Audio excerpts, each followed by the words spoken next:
Fahamlah ya. Sebab itu ada 4 sebab inilah kita nak gerakkan kerja dakwah. Wallahu alam. Ada lagi soalan kah?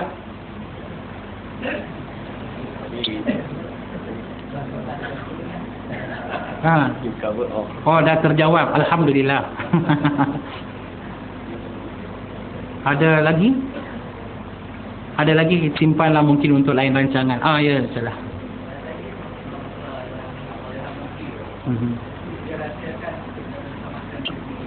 Yes.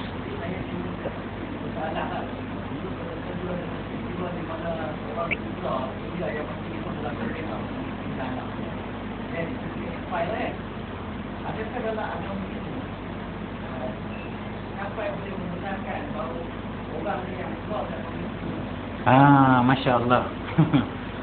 Ada lagi? Soalan yang cukup baik ya, cantik lah. Dia kata kita pasal kes murti kita dah faham sikit lah nah.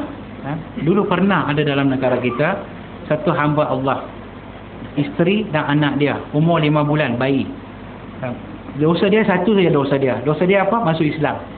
Apa hadiah dia dapat masuk Islam? Dia kena bunuh. Isteri dia kena bunuh, anak dia 5 bulan pun kena bunuh. Ya, kena bunuh. Ya. Dan soalannya sekarang bukan pasal apa dia kena bunuh, kita tahulah. Ini sunnatullah saya kata. Orang kalau masuk Islam, macam saya lah selalu jumpa bukan Islam yang masuk Islam dalam baru ni, kalau datang jumpa saya, Ustaz, saya sudah masuk Islam, no problem. Itulah problem. Ya, kalau orang masuk Islam tak ada masalah, itu masalah. Kalau orang masuk Islam kalau ada masalah, itu sunnatullah. Takut kemudian akan datang masalah besar. Ya, biar awal-awal masalah tak apa, kita boleh berdepan. Takut ujian yang Allah bagi yang kemudian-kemudian ni yang payah ya.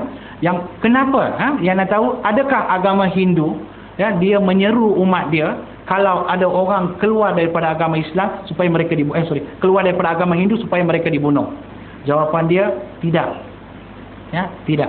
Agama Hindu antara agama yang melarang sekeras-kerasnya bukan bunuh orang, bunuh binatang pun tak boleh. Saya 28 tahun dulu ya, sehingga saya masuk Islam, saya makan vegetarian, makan sayur saja. Mai ikan perlis tu. Selalu mai ikan perlis, makan nasi goreng, telur ayam pun tak berbuah. Goreng dengan sayur aja makan. Yes, vegetarian. Pasal apa? Ajaran dalam agama Hindu dia kata bukan jangan makan binatang benda-benda berdarah, dia kata jangan bunuh binatang. Kalau tak bunuh, macam mana nak makan? Yes. Ya, kalau agama itu buat sampai cakap sampai begitu, takkan agama itu benarkan pembunuhan. Ini adalah masalah orang yang langsung tak faham agama. Memanglah seperti tadi awal-awal tadi saya bagi pendahuluan, saya bagi tahu hampir 99% masyarakat Hindu di negara kita tidak faham agama Hindu. Kerja kita lah sekarang pergi bagi tahu apa itu agama Hindu. Yes. InsyaAllah kalau diizinkan Allah, kita akan buatlah seminar perbandingan agama. Kita akan bagi tahu apakah ajaran asas dalam kitab Hindu. Kita ambil, kita pergi bagi dekat Hindu. Baca, ini agama kamu. Supaya kita bantu dia jadi orang Hindu yang baik. Kalau dia jadi Hindu yang baik, mudah bagi dia nak terima agama Islam. Daripada kadang dia langsung tak tahu. Ya. Dan saya nak sambung sikit lah sebelum saya tutup. Ya.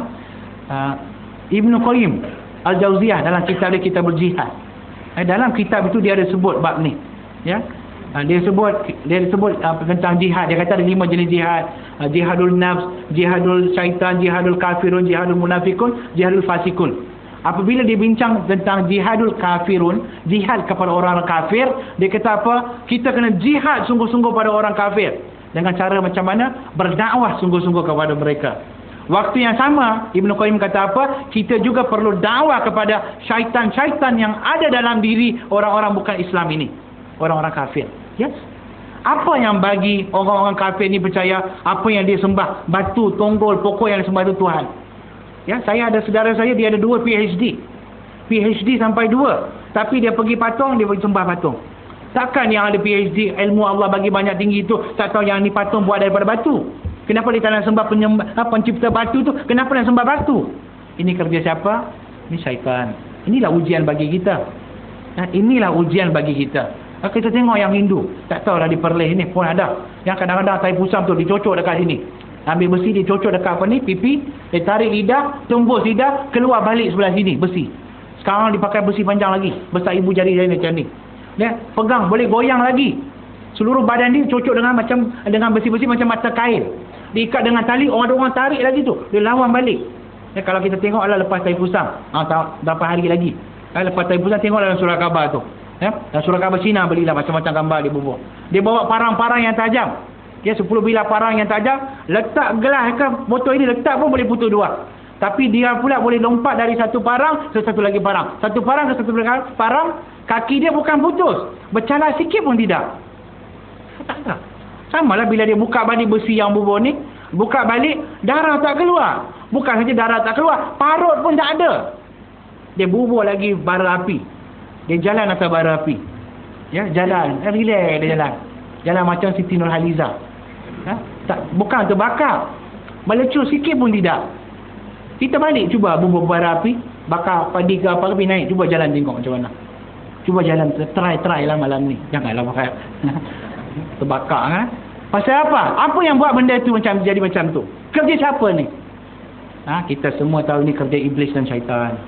Kita tahu. Inilah asbab kenapa orang bukan Islam masih lagi kuat mempertahankan agama mereka, walaupun mereka mulut kata Tuhan semua sama, satu sahaja. Yang bagi mereka sembah macam-macam, ini kerja syaitan. Syaitan memang dah janji dengan Allah, dia akan sesatkan mereka yang mahu yang nak sesat, dia akan sesatkan. Ya, kita alhamdulillah, ya Allah bagi hidayah, Allah bagi taufik, alhamdulillah kita masih Allah pelihara. Kita doa Allah pelihara kita, iman kita, Islam kita. Ya, ini ujian bagi kita. Ibnu Qayyim bagi lagi recommendation. Dia bagi lagi, disyorkan kepada kita macam mana kaedah kita nak berdakwah kepada mereka atau berdakwah kepada syaitan yang ada dalam diri mereka. Ibnu Qayyim kata apa? Kita kena sungguh-sungguh buat dakwah kepada syaitan-syaitan ni dengan cara satu, jaga solat kita. Dia tak habaq pasal solat 5 waktu. Itu asas, itu semua kena jagalah. Solat 5 waktu, awal waktu jemaah, itu asas. Yang dia kata jaga solat tahajud kita. Ya, kita dapat kekuatan daripada solat tahajud kita. Apa kekuatan? Kekuatan ikhlas untuk berdakwah. Kalau macam saya pergi cakap-cakap, wah ramai orang, semua orang puji, dah habuk pun tak dapat. Ya, kita nak dapat ikhlas melalui tahajud kita. Kemudian dia kata apa? Banyak membaca Al-Quran. Ya, baca Al-Quran, bukan baca Al-Quran tu macam saya lah, satu hari sekurang 4 muka surat, jadilah cukup kotak. Mak angkat bagi wasiat, kalau boleh sekurang-kurang satu hari baca 4 muka surat. Ya, bacalah, baca Yasin awal sampai akhir, bawa kereta baca Yasin, cukup syarat 4 muka surat. Ya, jangan buat, baca Al-Quran, kalau boleh hafal Al-Quran. Yang ketiga, banyakkan puasa, bukan dalam bulan Ramadan. Ya, kalau boleh puasa-puasa sunat, banyakkan puasa-puasa sunat. Ya, amalkan zikir. Ya, amalkan zikir. Ya, bawalah zikir dalam kehidupan kita, cakap zikir. Tengok orang bila bersalam, jumpa kawan saya datang dari Saudi, salam setengah jam dia salam. Kaifa haluk ya Muhammad? Alhamdulillah thayyib. Kaifa haluk ya Muhammad? Kullu thayyib ya akhi. Kaifa iman ya Muhammad? Kaifa usra Muhammad? Kaifa setengah jam. Dia lepas tangan. Dia zikir. Dalam percakapan, masya-Allah ya Rabbi, zikir. Bila nak keluar rumah zikir. Dia doa pada isteri doa pada zikir. Buat ni sebagai cara hidup kita. Insya-Allah. Ya, kalau kita beramal begini, Allah akan bagi ikhlas kepada kita, Allah akan bagi kekuatan kepada kita untuk kita mudah sampaikan dakwah. Ini saya cakap ni, cuba dululah. Cuba dulu. Cuba buat sekurang-kurang seminggu. Tiap hari buat tahajud. Saya tahu semua tengok muka tahajud. Alhamdulillah. Puasa sunat, baca Quran, zikir, kita buat. Allah akan bagi ikhlas. Tak payah pergi cerita pasal Islam pada orang akan dengar kepada kita. Ya, orang akan datang kepada kita. Yang ini Allah akan bagi hadiah untuk kita kalau kita buat dengan ikhlas. Insya-Allah, cubalah. Ya, insya-Allah. Ya, wallahu alam. Ada lain-lain kalau ada?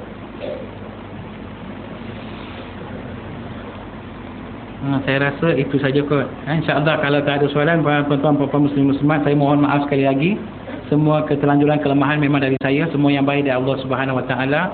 Dan saya doa, Allah akan kekalkan kita, seluruh keluarga kita, keturunan kita hidup dan mati dalam Islam insya-Allah dan iman, dan doalah untuk saya dan keluarga saya insya-Allah. Ya, dan saya akhiri dengan wabillahi taufiq wal hidayah. Assalamualaikum warahmatullahi taala wabarakatuh. Seperti yang disampaikan tadi, 2 jam setengah. Rekod tu surau ni. Jadi Ustaz Fitri akan memberi kuliah duha esok di Megat Darul.